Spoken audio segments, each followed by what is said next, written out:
Good afternoon, ladies. With 2 decades of experience in public markets and 1 decade of running a company, hi, I'm Suruchi Jain.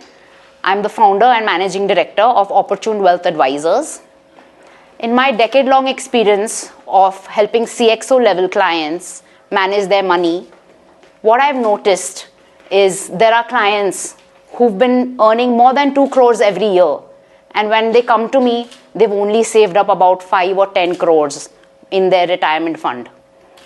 And that, while it's not a small number, it's a large number.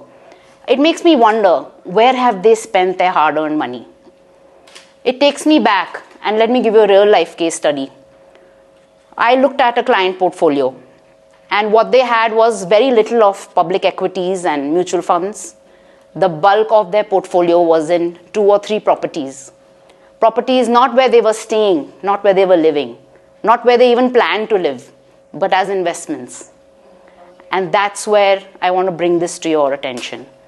Morgan Housel, in his book, The Psychology of Money, has written about, the first chapter itself talks about how we take emotional decisions on money. I think all of us here know that equity markets give the best returns. And houses only give returns because they're illiquid. You can't really go on the market and sell them. You don't see the value every day, which is why you end up holding for a longer period of time. When you're lucky, you might get a very good double-digit return. But on average, a house usually gives 8% returns. And public market investments, such as mutual funds or even direct equity, when done well, give you a minimum of 12 to 15% return.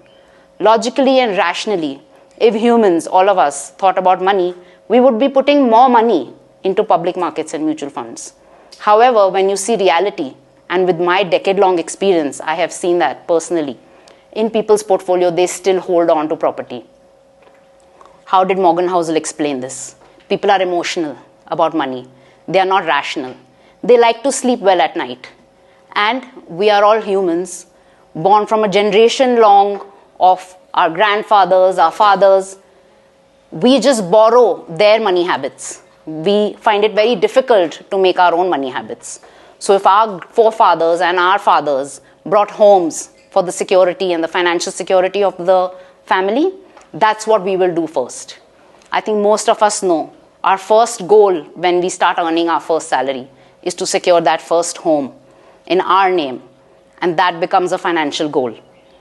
And that's where we, while it's a great thing, go a little wrong. Because instead of putting money in something that is growing in double digits, we're losing out on money. And we're losing out on time. The first rule of investing is compounding. What is compounding? Compounding is small gains on a portfolio of money every year, which increases your pool of money. When compounding is given time, that's when wealth is created. So if you start early in public markets, that's when you build wealth over time.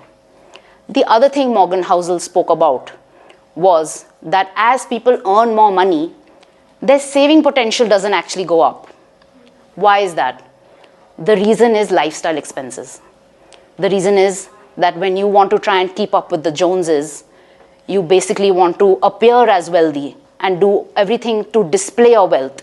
You buy those luxury cars, you go on fancy vacations, you want to send your children to expensive and best schools. Nothing wrong with that. But what does it do? It slowly eats into your savings. So as people earn more and more, they end up spending more rather than saving more. As a result, the pie that you have, the larger pie that you have, the amount that you've saved is actually becoming smaller and smaller. People don't realize that because the value that they are saving is probably more than the last year. But if you look at it as a percentage of what you earned last year, did you save a higher percentage? That's when it makes sense. Because if your lifestyle expenses are going up, you're basically hitting a ball to a goal post, which is moving further and further and further away. And retirement is like that. It's going to come. It's just like death. It's going to happen eventually. But if you keep moving the goal post further and further, it gets harder and harder to kick the ball into the goal. And as your lifestyle expenses grow and grow and grow, we know that you have to save for that much more time as you retire. We all know there are many more medicines these days to sustain our longer life. So we also plan wealth in a way that people live till they are 85 and 90. That is the average age for which we plan retirement.